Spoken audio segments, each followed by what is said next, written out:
Oi, pessoal, tudo bem? Aqui é o professor Flávio. Eu vou gravar uma aula para vocês sobre o texto da Linda Alcoff, que se chama Quem Pode Falar pelos Outros. É um trabalho dela, né, sobre esse tema que tem sido bastante discutido. É um tema, então a disciplina que eu estou desenvolvendo é uma disciplina que envolve textos clássicos. Ela é uma filósofa bastante conhecida, bastante importante, então eu estou chamando ela aqui de um clássico contemporâneo. Eu vou dar os traços principais, assim, porque é um texto bastante sutil e de certo modo, é difícil acompanhar assim todos as distinções que ela faz, mas eu escolhi esse texto porque eu acho que tem um debate assim, bastante preciso e bastante profundo desse tema, que é um tema que vocês devem ter notado, né, que tem sido está cada vez mais presente nas escolas, no espaço da universidade, mesmo espaço de representação política, né? E aqui no Brasil esse tema ficou popularizado pelo livro da Djamila Ribeiro, Lugar de Fala. Mas essa é uma tradição que começou há mais tempo, né? Então a Linda Alcoff é uma das autoras que ajudou a criar a epistemologia chamada, né, da epistemologia do ponto de vista, que é a ideia de que aquilo que nós percebemos, o tipo de apreensão que nós temos de fenômenos da nossa própria discursivos, né, aquilo que a gente declara, digamos assim, sobre o mundo tem relação com a perspectiva que nós ocupamos dentro da sociedade, perspectiva de classe, de gênero, de raça, e elas afetam, portanto, a forma como a gente vê o mundo, como pensa, né? Então, a, a decisão, né, por esse trabalho dela teve a ver, né, com o fato dela ter sido uma das precursoras desse debate e também porque ela tem uma posição que mostra assim como é difícil examinar e chegar a posições assim que são muito estanques, né, dentro do debate. A Linda Alcoff é essa autora aqui da imagem, né?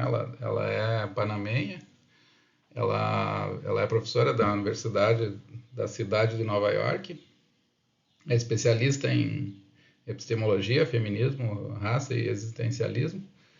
Ela nasceu em 55, ela está viva ainda, né? E o livro dela mais conhecido, que acho que talvez vocês tenham ouvido falar, é esse livro chamado Identidades Visíveis, Raça, Gênero e o Self, né? Que é um livro em que tornou ela famosa, digamos assim, na tradição filosófica ocidental. Uh, ela tem tem uma perspectiva muito forte ligada, ela é falante de espanhol, né? Então ela tem uma perspectiva muito ligada com a tradição da América Latina. É uma filósofa feminista, digamos assim, não é afro-latina, latina, né?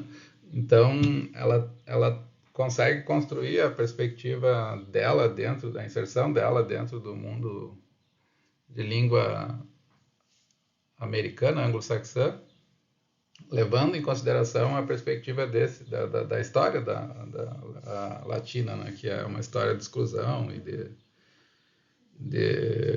imperialismo, né, e colonialismo, como vocês conhecem. Então, é bastante interessante assim o trabalho dela, porque ela tem tanto uma inserção como algumas outras, a Maria Lugones também, que é uma filósofa argentina, conseguiu fazer isso, né?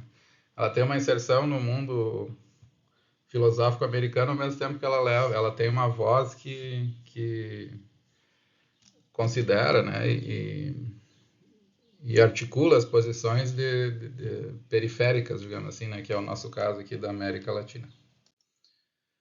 Eu vou começar, então, motivando o problema, que é a forma como ela caracteriza inicialmente no texto o problema de falar pelos outros, né? Motivar o problema aqui significa mostrar para vocês como o problema tem se colocado e por que tem uma discussão em torno disso. Então, o primeiro exemplo que ela dá é dessa escritora chamada Anne Cameron. Ela é uma autora canadense branca, muito talentosa, que escreveu vários relatos semificcionais da vida de mulheres canadenses nativas, as indígenas canadenses, né? E elas os escreve em primeira pessoa e assume como ela fala, né? Como se ela fosse uma indígena. E numa feira, então, no ano de 88, numa feira internacional feminista em Montreal, um grupo de escritores nativos decidiu pedir a ela que se afastasse, com o argumento que os escritos dela seriam desempoderadores para os autores nativos. E ela concordou, então, e parou de escrever esses livros. Então, o que está acontecendo aqui? Né? Ela estava supostamente assumindo uma identidade, ela estava falando, na verdade, eles não criticaram o conteúdo, né? Porque ela estava tentando os livros, né? Que eu não conheço o trabalho dela, mas ela estava tentando articular a experiência de opressão e dar voz, digamos assim, a população indígena, mas no canadense, né, no caso. Mas eles pediram que ela se afastasse porque o trabalho dela estava desempoderando esses autores nativos. E aqui tem uma discussão, né? Até eu vou antecipar um pouco, assim, mas a ideia fundamental é por que é problemático falar uma pessoa branca, privilegiada, que vive numa grande cidade, falar por uma população excluída, que vive na periferia ou que vive em algum contexto, no caso dos indígenas, né, algum contexto remoto, numa floresta ou muito afastados, né, dos grandes centros políticos e que decidem, né? A crítica aqui é que fazer esse movimento, que parece ser um movimento que favorece as pessoas, acaba gerando um déficit, né? Um desempoderamento. É uma espécie de... Não sei se vocês já ouviram falar dessa expressão, uma espécie de contradição performativa, assim, porque o ato de falar pelo outro acaba anulando o outro, mesmo quando a fala é uma fala favorável à pessoa.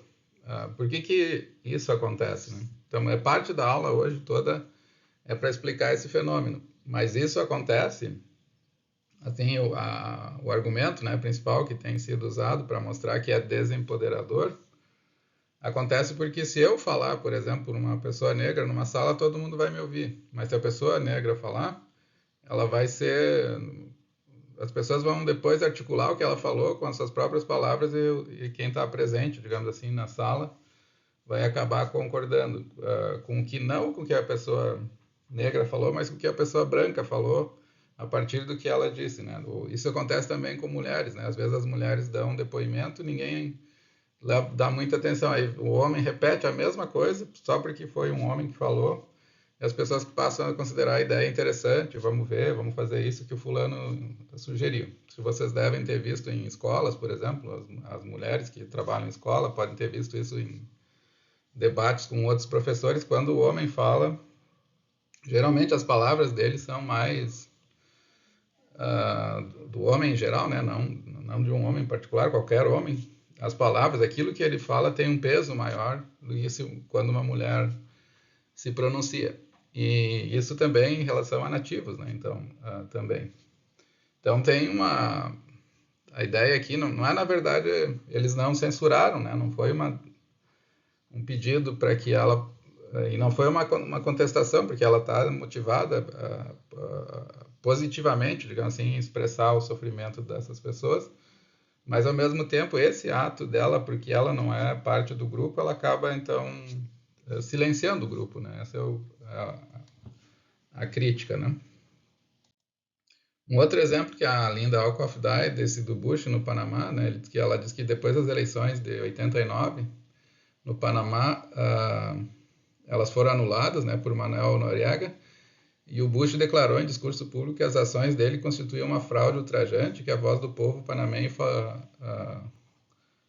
falhou, né? Que o povo panamenho quer democracia e não quer tirania e quer Noriega fora. E ele prosseguiu, então, planejando a invasão do Panamá. Então, aqui é um caso diferente, né? Ele não está falando... Não é um branco, uma pessoa branca falando por nativos, né? Aqui é alguém do norte global falando por alguém do sul global, né? Então, aqui, o que interessa para nós é essa parte aqui, né? O povo panamenho quer democracia e não tirania, e quer Noriega fora. Onde é que ele diz aqui que o povo panamenho, a voz do povo panamenho falou, né? Então, o George Bush pai, né? Esse é o pai do George Bush, que foi presidente nos atentados do 11 de setembro, né? É o Bush primeiro. Ele apresenta, né? Ele se apresenta como porta-voz do povo panamenho, dizendo o que o povo panamenho quer. Então, e ele prossegue, então, em nome dessa defesa do povo panamenho, ele acabou invadindo o Panamá, né? O Panamá, até hoje, tem relações muito próximas, e eu acho que o canal do Panamá também é controlado pelos americanos. Embora o país tenha uma certa autonomia, ele tem um vínculo, assim, de político muito forte com controle, assim, americano. Então, aqui ela está dando um exemplo de falar pelos outros, que claramente é uma anulação, né? É uma forma de imperialismo, né? É uma forma de...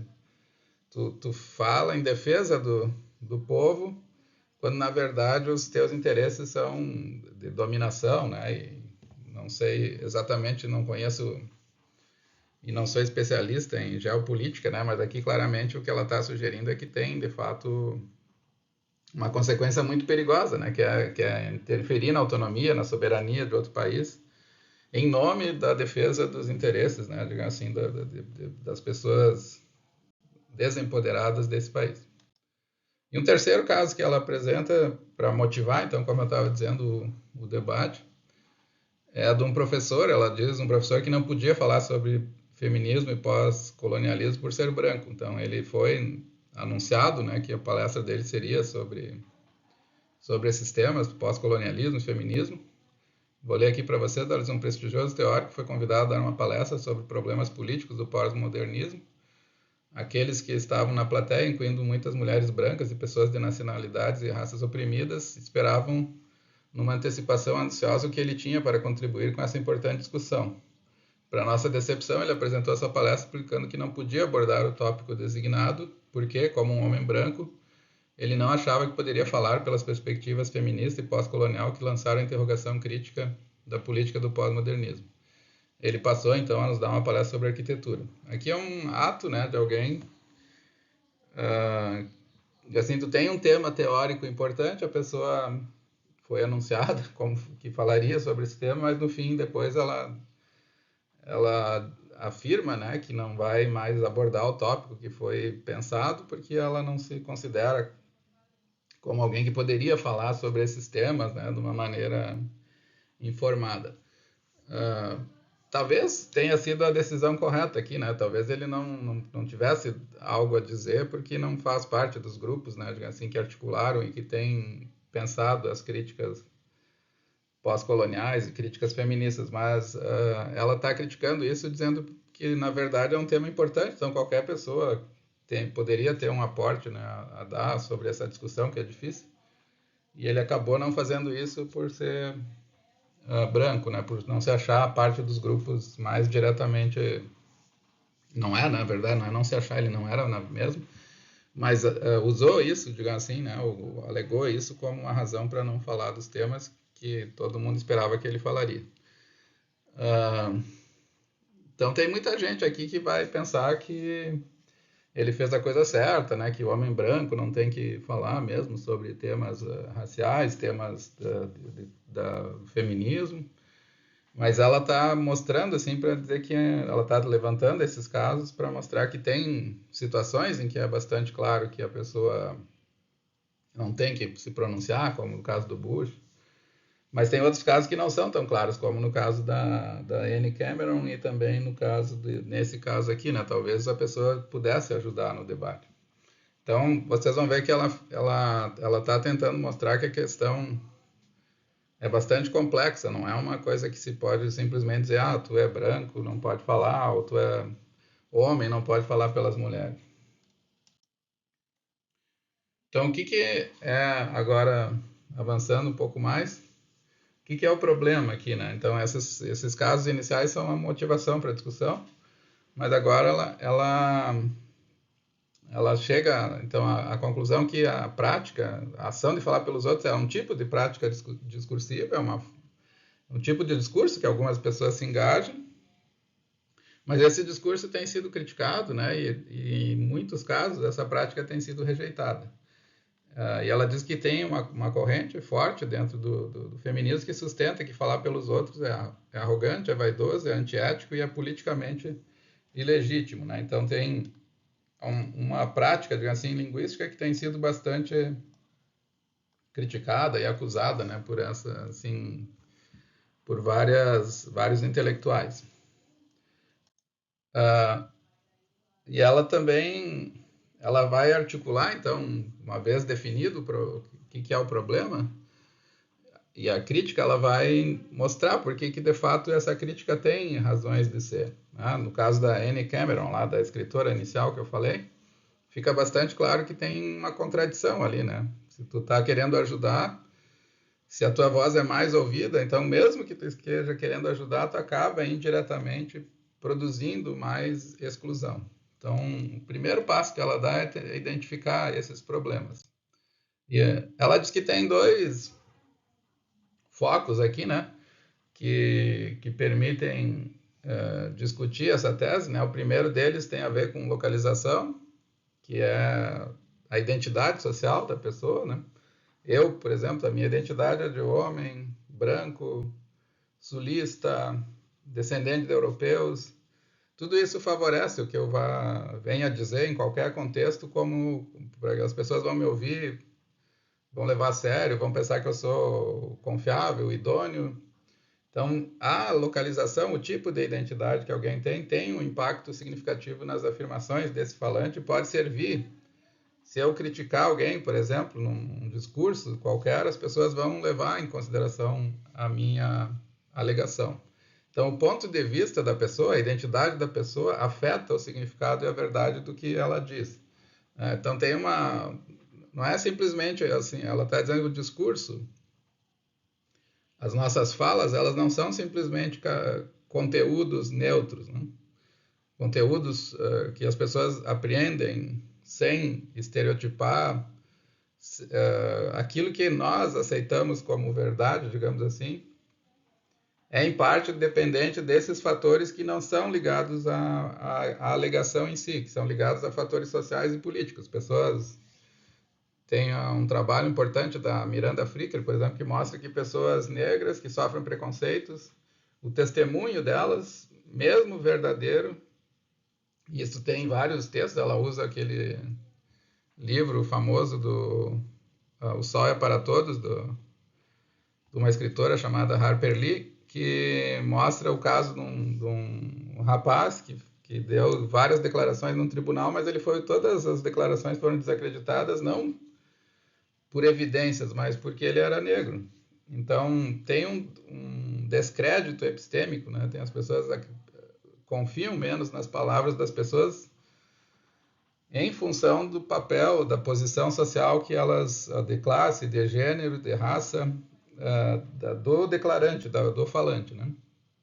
Então, é problemático falar pelos outros porque a nossa identidade interfere na forma como aquilo que nós falamos vai ser recebido e porque também as pessoas que têm localização privilegiada, como no meu caso, elas... a localização privilegiada torna o discurso perigoso, né?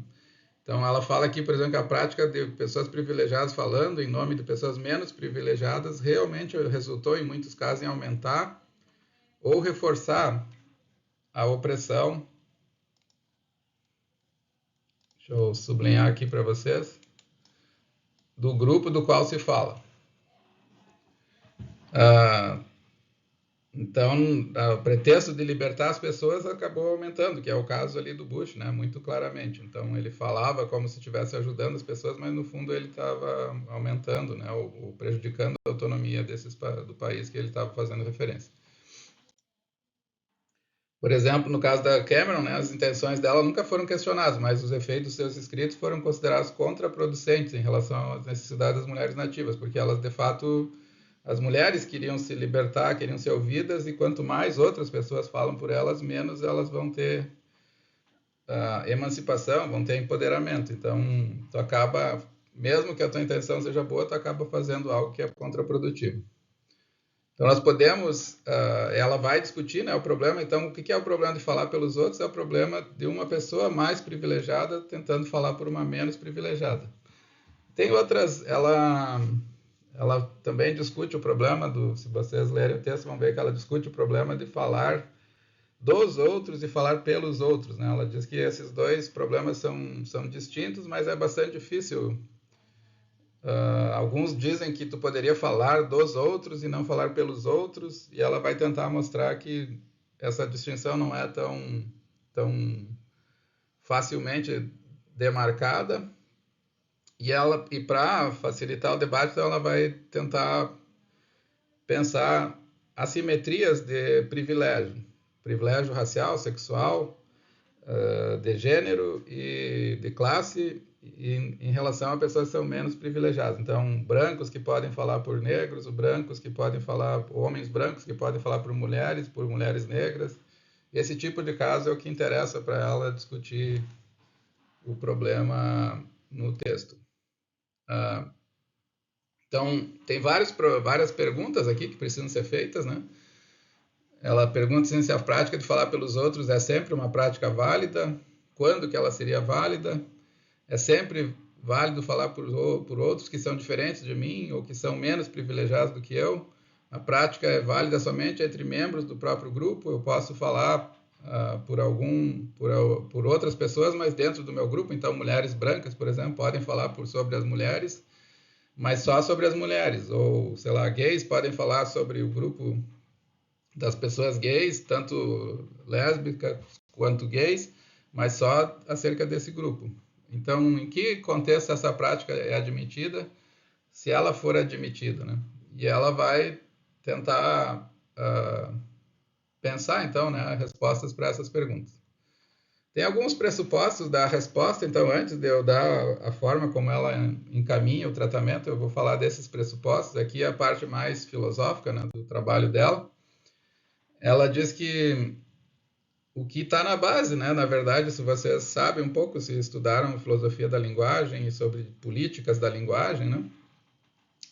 O discurso ele não é simplesmente, então, todas as enunciações que nós fazemos, elas não são veiculações de conteúdos neutros, como eu já dei exemplo antes, né? Então, ela se vale aqui do trabalho do Foucault, esse filósofo que aparece aí na foto, né?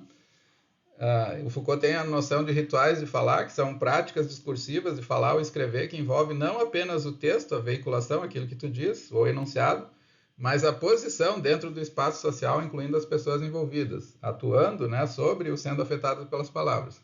Então, quando um discurso vai ser produzido, ele não é meramente um discurso, ele é um ritual de fala.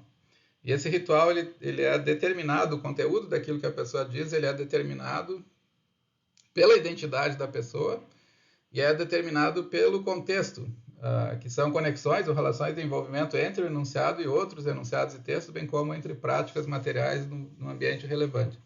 Esse ambiente não deve ser confundido com um ambiente espacial, é um ambiente social, né, relativo ao discurso. Então, o que acontece nesse tipo de caso? Ela sugere, por exemplo, que se a mulher vai falar, então quando ela fala, a presunção de sinceridade ou de verdade é contra ela. Quando o homem fala, geralmente o homem é levado a sério. Então isso significa que os rituais de fala que envolvem a localização, eles afetam a tomada de uma afirmação como verdadeira e de um argumento como bem fundamentado e convincente, né, ou de uma ideia como significativa. Então, as noções de verdade, as noções de a qualidade, né, daquilo que alguém afirma não é meramente consequência do fato da pessoa ter feito a alegação e desistirem argumentos bons em torno daquilo que ela afirma. É também uma consequência, né? A verdade vai ser determinada aqui, é uma tese bastante forte, né? Idealista, de certa forma. A verdade vai ser determinada pela circunstância, pelo contexto social que envolve a alegação e pela identidade do enunciador da frase. Então, vocês tomarem aqui, sei lá, pensem no caso do racismo, né? Uma pessoa negra vai numa loja e fala que o vendedor deseja vender um produto e pede para que ela confirme que ela tem condições de pagar. E ela diz, eu sou professora aqui da Universidade, não sei, Federal de Santa Maria. Uma pessoa negra falando. E ele vai exigir, além dessa alegação, vai exigir uma série de outras provas, que eventualmente ele não faria comigo. Então, a verdade, mesmo que aquilo que a pessoa, eu fazendo a declaração e a pessoa negra fazendo a mesma declaração, as credenciais, as dúvidas que a pessoa vai ter, as necessidades de comprovação, elas vão variar muito dependendo de quem fez a alegação. Então, tem, de fato, uma deslegitimação, né, da fala de grupos oprimidos que afeta o conteúdo e a verdade daquilo que é, o significado e a verdade daquilo que é alegado. Então, aí tem duas maneiras de articular essa ligação entre verdade e posicionamento social e contexto social. Ela diz que tem uma forma aqui na premissa 1, vou ler para vocês, ela diz: o ritual de falar, no qual um enunciado está localizado, sempre se baseia no significado e na verdade, de tal maneira que não há possibilidade de tornar a posicionalidade, a localização ou o contexto irrelevante para o conteúdo. Então, não tem nenhum contexto, digamos, que você poderia dizer algo que a identidade do falante fosse irrelevante para aquilo que está sendo dito. Podem imaginar uma frase bastante neutra, não sei. Para qualquer enunciação, sempre a localização, quem faz a afirmação vai ter implicações para o conteúdo. Então, como ela diz aqui, a frase se baseia que deve indicar que alguma quantidade variável de influência do ritual tem antes da determinação ou correção. Agora, isso permite, então, essa ideia de que todas as nossas alegações elas são envolvidas por um contexto de verificação e validação que é social, que não é meramente epistêmico. Isso implica, então, que vai ter uma tese um pouco mais forte, que é a premissa 2, né? Ela diz que em certos contextos e locais são aliados a estruturas de opressão e outros são aliados a estruturas de resistência à opressão. Portanto, nem todos são politicamente iguais, e dado que a política está ligada à verdade, nem todos são epistemicamente iguais. Então, a primeira premissa aqui, né, diz que a gente não pode ter uma voz neutra, toda alegação ela sempre envolve algum princípio, né, de manifestação de quem nós somos. E, por outro lado, mas nós podemos, pelo menos, reivindicar o direito e a legitimidade de falar. Mas na segunda premissa, ela desautoriza isso, né? Então, que é a ideia propriamente de não poder falar pelos outros, porque se tu vai falar pelos outros num contexto em que a tua fala acaba contribuindo, né, para estruturas de opressão, então tu não está fazendo tu não está trazendo nenhum tipo de vantagem. Tu não está ajudando na causa que tu está interessado em ajudar, mesmo que tu tenha boa vontade. Então, o problema aqui, portanto, para ela é traçar uma linha demarcatória assim, entre falas que contribuem para a resistência à opressão e falas que contribuem para gerar opressão. Então, o direito, digamos assim, de falar pelos outros, ele vai depender de como a pessoa está montando, digamos assim, articulando a sua fala de uma forma que ela não acabe reforçando estruturas opressivas, que é a crítica que estava sendo feita lá no início àquela escritora canadense. Então, agora vocês podem ver que a solução aqui que ela vai procurar, elas são soluções em ver em que contextos, dado que aquilo que nós dizemos sempre, o conteúdo daquilo que a gente diz sempre é, em parte,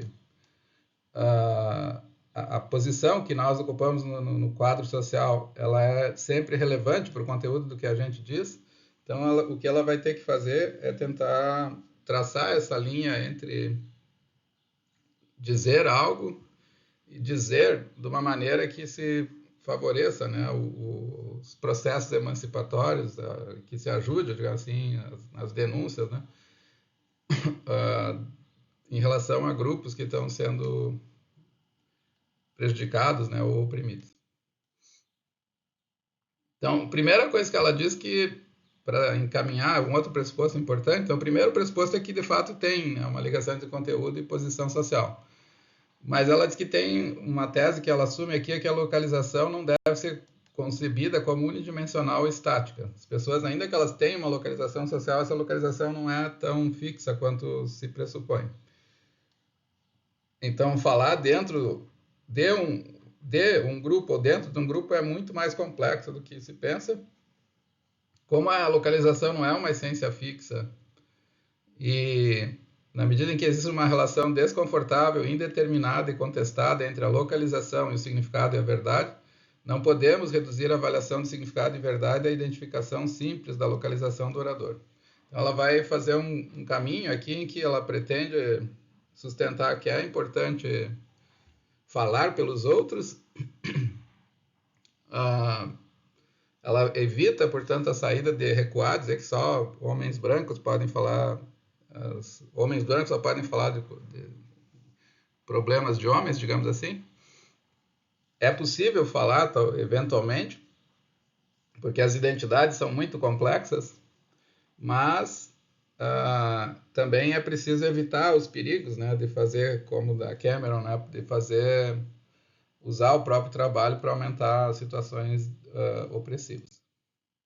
Então, o primeiro passo dela é a crítica ao recuo, o fechamento no grupo, que a identidade é complexa, então não tem como separar, né, quem pode falar, quem não pode falar.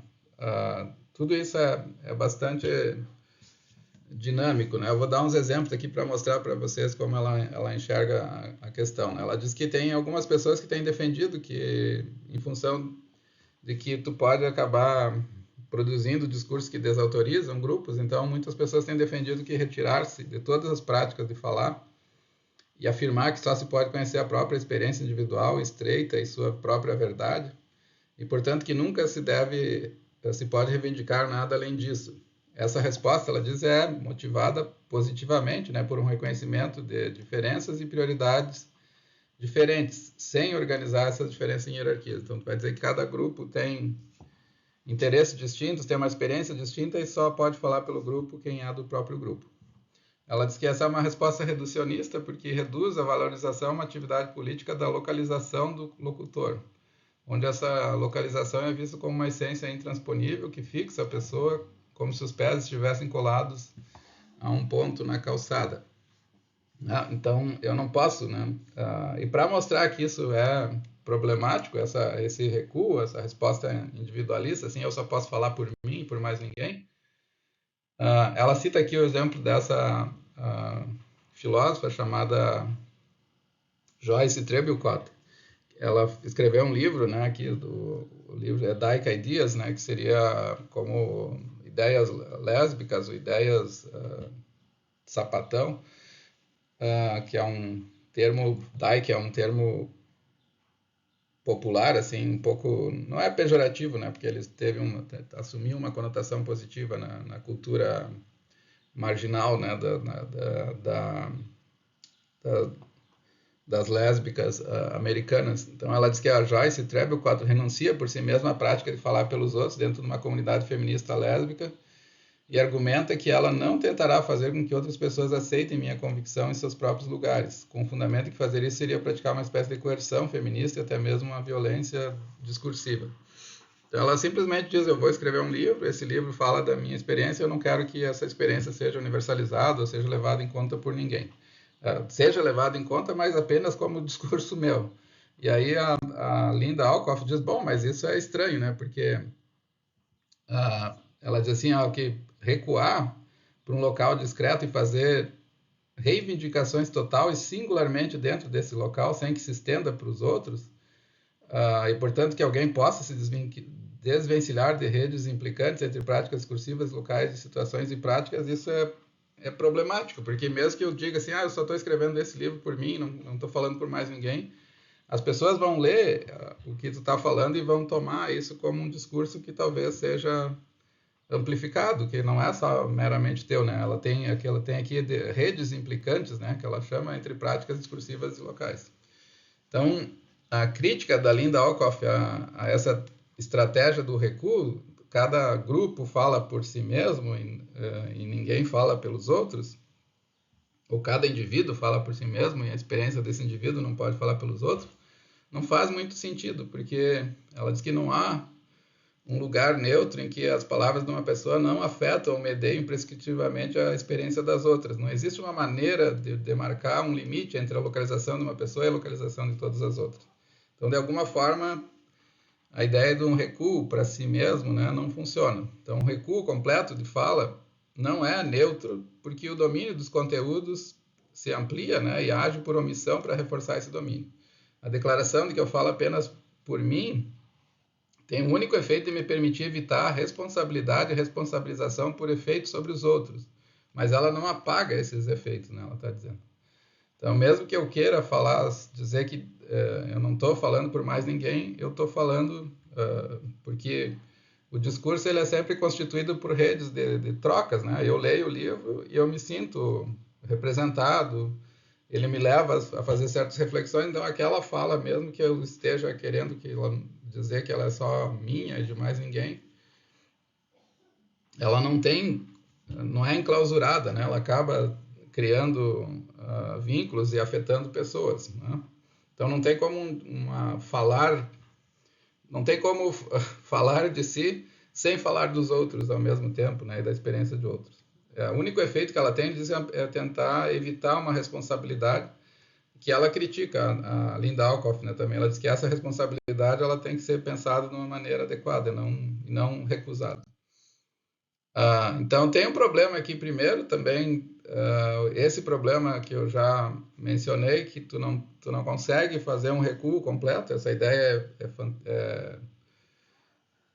é fantasiosa, né? Ninguém recua para num domínio solipsista que ninguém vai conseguir extrair algo, né, das minhas alegações que vão além do que eu afirmei. Mas ela também tem um problema de delimitação. Na verdade, como é que tu define esses grupos? Se eu quero falar só de mim, só do meu grupo, também tem um problema do grupo, né?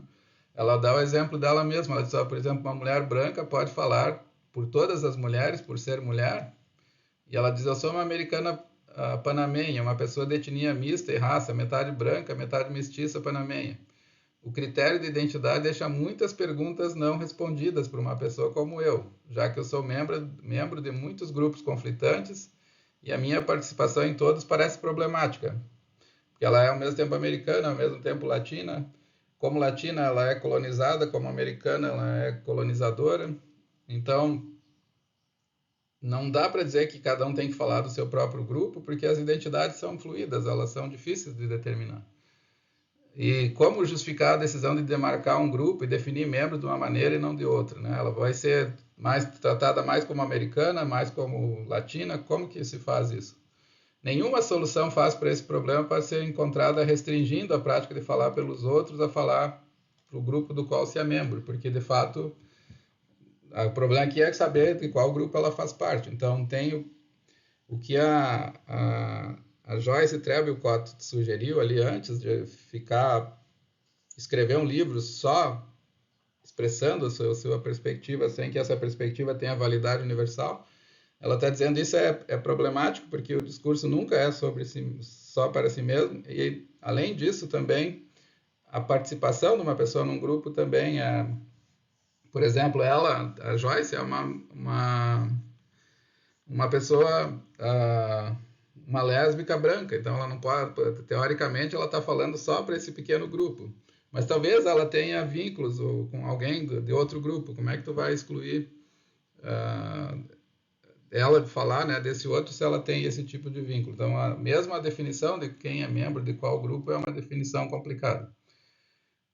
E ela oferece, isso é a Linda Alcoff, né, ela diz, bom, agora eu vou dar um exemplo, então, de como isso pode ser politicamente também irresponsável, pode ser prejudicial. Assim como tem o caso da canadense, que estava prejudicando a atividade, os interesses, né, dos indígenas canadenses, porque ela era branca e ela ocupava um espaço que eles poderiam ocupar. Ela dá o exemplo da Rigoberta Menchú aqui, que é uma ativista panamenha, que decidiu que ela falaria por esses grupos, mesmo não sendo ela representante de todos os grupos.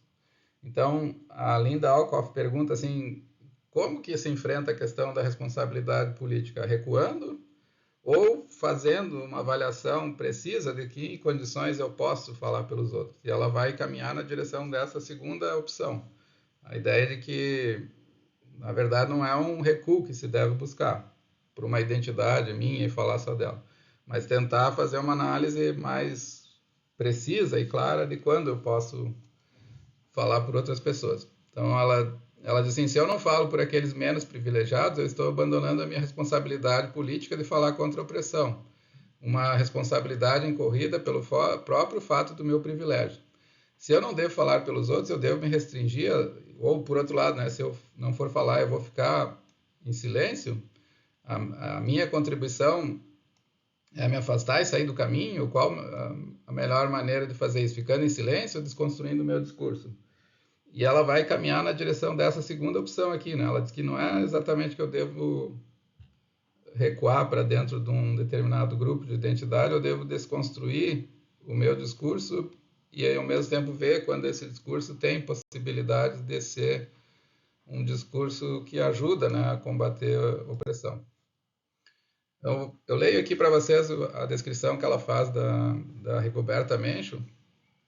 Ela diz que ela é uma índia quiche, nascida e criada na Guatemala.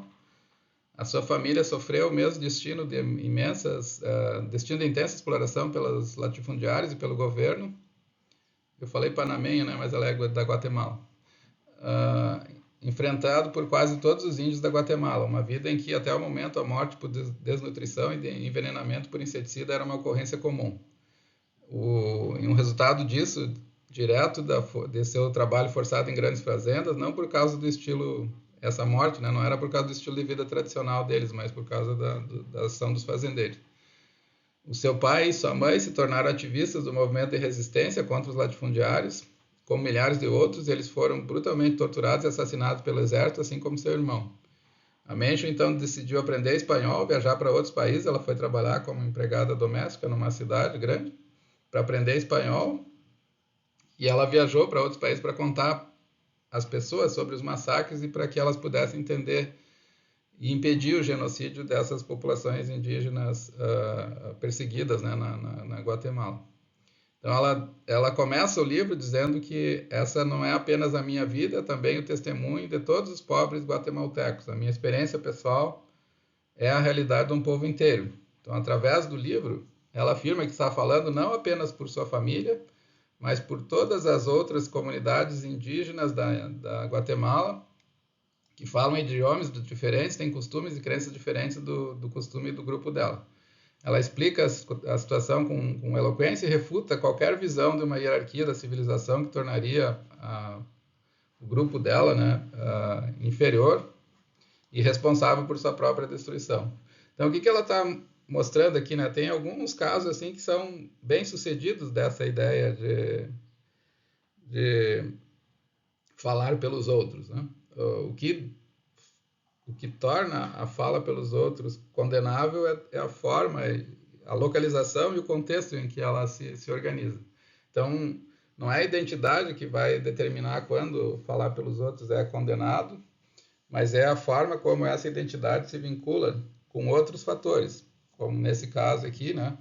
Uma percepção muito clara de que certas vozes não poderiam, por exemplo, ser articuladas de nenhuma outra maneira se ela não fizesse esse movimento que ela acabou fazendo, a Rigoberta, né?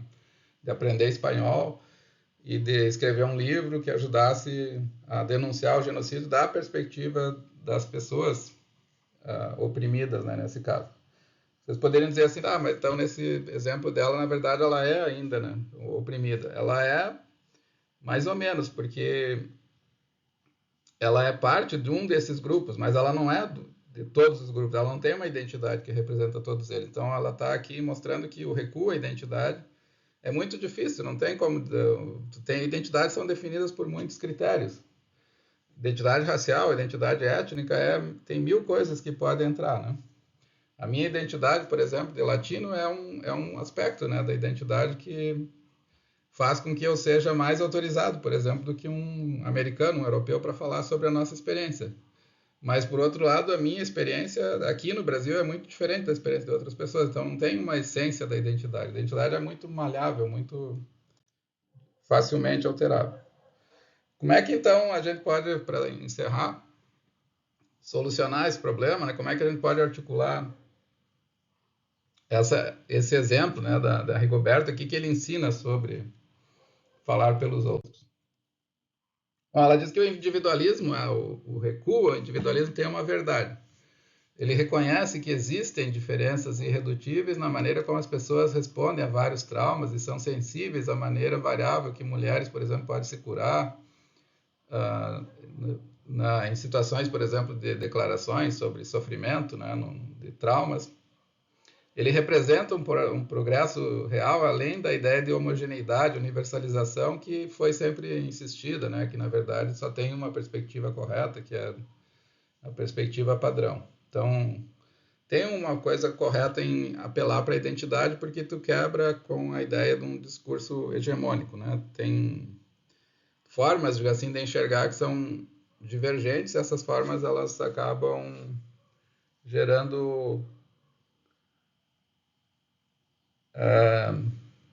enriquecendo, né, a nossa percepção dos fatos. Eu vou voltar ao exemplo que eu dei antes ali uma pessoa negra faz uma declaração que normalmente ela é desacreditada. Então, dar poder para a identidade faz com que essas identidades que foram negligenciadas elas pudessem participar da construção do conhecimento, da geração da informação sobre a realidade.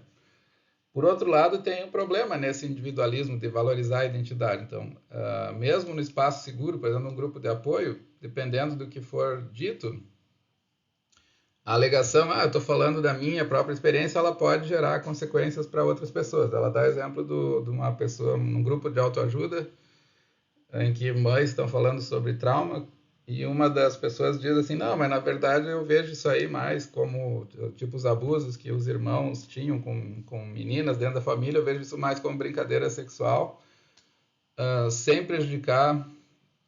Então, a pessoa poderia dizer isso, né? E ela está dizendo, bom, mas isso não pode ser, não é tão simples, né? Porque tu pode banalizar o incesto entre irmãos. Então, a identidade sozinha, ela não garante, né? O individualismo sozinho não garante que aquilo que está sendo defendido é uma coisa defensável.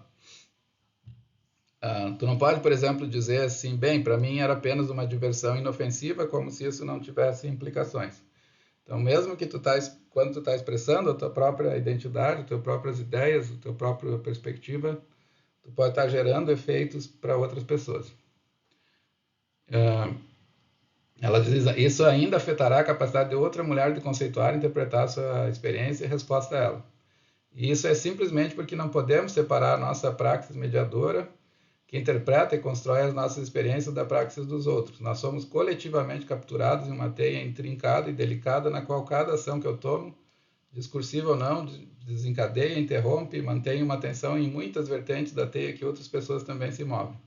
Quando eu falo de mim, então eu estou construindo um eu possível, uma maneira de estar no mundo. Estou oferecendo isso, mesmo que eu não queira para outras pessoas, como uma maneira possível de ser, né? Então não tem como insular completamente o meu discurso dos demais. Então não tem nenhuma ideia de recuo aqui, né?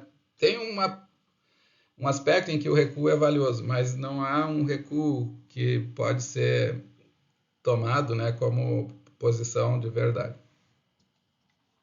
Ela diz que é politicamente, moral e politicamente censurável estruturar as ações de alguém em torno do desejo de evitar críticas, porque é isso que a pessoa que diz eu estou falando só por mim quer, né? Especialmente se supera outras questões. Em algum caso, a motivação talvez não seja tanto evitar críticas como evitar erros. E a pessoa acredita que a única maneira de evitar erro é evitar falar pelos outros. No entanto, os erros são inevitáveis, tanto na investigação teórica quanto na luta política, e geralmente fazem contribuições. Então é melhor a pessoa procurar articular de uma perspectiva correta o que está acontecendo do que simplesmente dizendo eu estou falando por mim, essa é a minha perspectiva, porque como no exemplo ali que ela deu do trauma, muitas vezes a expressão da própria perspectiva vai ser tomada por outras pessoas como sendo uma verdade, quando na verdade tem muito problema. Então dizer que tentativas de incesto são brincadeiras inocentes não é mesmo que seja só falando por mim, não é uma forma de encontrar uma saída. Ela discute no final, então, uma solução alternativa, né? Ela recua, ela critica de novo o recuo, né? E ela pergunta também se ficar na escuta, né, da pessoa não falar, mas escutar o que os grupos oprimidos têm a dizer, seria correto. E ela, citando a Gayatri Spivak, que é a autora famosa também que lidou com esse problema num livro chamado Quando o oprimido pode falar, ela diz que dizer que o branco, por exemplo, tem que ficar sempre na escuta também não funciona, porque essencializa o oprimido, né? Como se o que o oprimido tem a falar não fosse também ideologicamente construído, né? Oprimidos também podem ter uma perspectiva falsa sobre que assume ideologias, por exemplo, contrárias aos próprios interesses. Então, ela critica, né, a ideia em relação, mas ela também é crítica em relação à ideia de falar pelos outros. Então ela não aceita, por exemplo, que só os grupos oprimidos são portadores de verdade, mas também critica a ideia que grupos privilegiados podem falar pelos outros. No fim, ela prefere a expressão falar a, no qual o intelectual, então, ele não abandona seu papel discursivo, nem presume a autenticidade do oprimido, mas ele permite a possibilidade de que o oprimido produza uma contra-sentença que pode sugerir uma nova narrativa histórica. Que é a ideia aqui de uma dialética, assim, eu posso escutar o que a pessoa... Eu não vou achar que eu detenho a verdade, eu posso escutar o que a pessoa diz, posso aprender com as palavras dela, mas eu tenho que dar a ela o direito de uma contra-sentença. Né? E é isso que não acontece normalmente. Então, no caso da Rigoberta Menchú, ela faz a crítica, e se alguma das tribos desautorizasse ela, ela deveria, né, ser capaz de perceber onde ela errou naquilo que ela está dizendo. Então, a saída não é o recuo, assim, eu não vou falar pelos outros, mas é falar pelos outros com abertura para presumir que a outra pessoa da qual eu estou falando pode contribuir para produzir um discurso que é mais adequado, mais próximo da verdade. Então, a ideia é que não é o que ela defende não é o recuo, mas criar condições para o diálogo e a prática de falar, ao invés de falar pelos outros, né? Então, tem que se investir muito mais em escutar, na verdade, mas não meramente escutar, mas escutar de uma maneira que se aprenda, né? Se os perigos resultam da possibilidade de más representações, então tem que expandir a própria autoridade, o privilégio, um ritual. Então, falar com pode diminuir esses perigos, né? Se eu tenho um risco de sempre achar que eu estou correto e os outros estão errados, eu tenho que conversar mais para que eu aprenda a falar com, né? A falar e ouvir o que as pessoas têm a dizer e não falar pelos outros. Né? Falar com outros para que eu aprenda com o que os outros dizem. A possibilidade do diálogo, então, ela é deixada, o que é um problema aqui, né? Que é deixar de investir no diálogo, né, por parte das pessoas,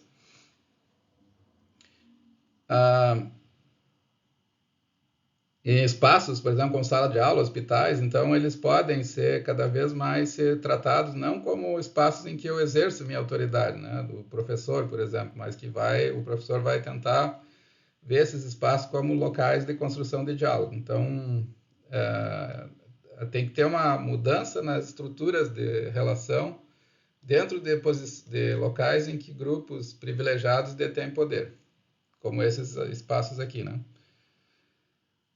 E se busca, né, ela está sugerindo um sujeito que desafia e subverte a oposição entre agente do conhecimento e objeto do conhecimento, uma posição que é fundamental nos modos de discurso do imperialismo. O problema de falar pelos outros, então, existe na própria estrutura da prática e, portanto, independente do seu conteúdo, e por isso é a própria estrutura que precisa de alteração. Então, não é que assim, eu não sou dessa identidade, eu não posso falar. Ela está dizendo assim, na verdade, o que tem que acontecer é criar condições de diálogo, porque a estrutura não privilegia esse tipo de diálogo. Então, eu faço muito mais, que foi o que a Rigoberta fez. Eu faço muito mais quando eu subverto a estrutura. Quando oprimidos, por exemplo, dominam certos códigos e passam a usar esses códigos para combater a opressão. É isso que ela está sugerindo. As conclusões, então, são que o ímpeto de falar deve ser sempre cuidadosamente analisado e combatido, muitas vezes, né? Ela, no caso da autora canadense, foi combatido, e eu acho que, e ela diz aqui, certamente para os acadêmicos, né, isso precisa ser feito. Pode ser uma maneira estranha de começar a discutir como falar, mas o ponto é que o ímpeto de sempre ser orador e de falar em todas as situações deve ser visto pelo que é, como um desejo de controle e dominação. Se o impulso imediato de alguém é ensinar, em vez de ouvir, um orador menos privilegiado, deve-se resistir a esse impulso por tempo suficiente para interrogá-lo com cuidado. Alguns de nós aprendemos que, pelo direito de ter o sexo, classe e raça dominante, títulos acadêmicos, algum outro critério, é mais provável que tenhamos a verdade. Outros foram ensinados o contrário, falarão hesitantemente, com desculpas, se falarem. Então, esses aqui, né, que precisam ter o seu espaço de fala preservado. Então, a ideia dela aqui é assim, não o recuo, mas mudar a estrutura para que as pessoas que nunca podem falar se sintam dispostas e à vontade para falar. Segundo, né, elas têm que interrogar também a posição da nossa localização, o contexto sobre o que estamos dizendo, e isso deve ser uma parte explícita de toda a prática discursiva séria em que nos envolvemos.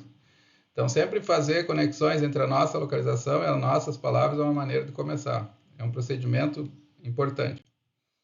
Terceiro, falar sempre deve levar consigo um comprometimento e uma responsabilidade por aquilo que se diz.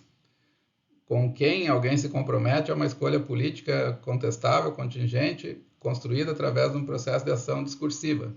E isso implica, na prática, um sério, né, e sincero compromisso de permanecer aberto a críticas e tentar, de forma ativa e atenta, ser sensível a ouvir a crítica e entendê-la.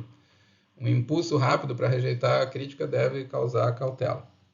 E aqui ela diz o último, é o ponto central, para avaliar tentativas de falar em nome de outras pessoas, precisamos analisar os efeitos prováveis e reais das palavras no contexto discursivo e material. Não se pode simplesmente olhar para o local do orador e de suas credenciais para falar, nem apenas o conteúdo do que ele diz. É preciso também olhar para onde o discurso vai e o que faz, e o que faz lá. Tá bom? Acho que eu consegui traduzir assim, o essencial do artigo dela para vocês. Como eu disse, é uma discussão complexa, ela tem algumas posições que me parecem bastante corretas, como evitar o recuo, né? Porque justamente a identidade é uma decisão, a determinação de quem pertence a qual grupo é um fato complexo e, ao mesmo tempo, também ela tenta mostrar que tem algo positivo nessa ideia de criticar. Tem muita coisa, na verdade, positiva, né? Porque identidades são normalmente desrespeitadas. Por outro lado, não pode ser pensado como recuo, então tem que ser pensado como uma forma ali, como ela faz referência ao trabalho da Spivak, tem que ser pensado como uma forma de abertura de diálogo. E isso tudo é muito difícil, geralmente porque as estruturas favorecem que as pessoas imponham as suas vozes, né, sobre outros, né? Então, o papel mais importante aqui, né, como ela está dizendo, é que a pessoa seja capaz de analisar os efeitos prováveis ou reais das suas palavras num contexto discursivo, de uma maneira que valorize o que os grupos excluídos, né, geralmente a perspectiva deles ela seja incluída, que valorizada e não simplesmente descartada, né, como acontece com frequência. Tá bom? Obrigado. Um abraço até o nosso próximo encontro.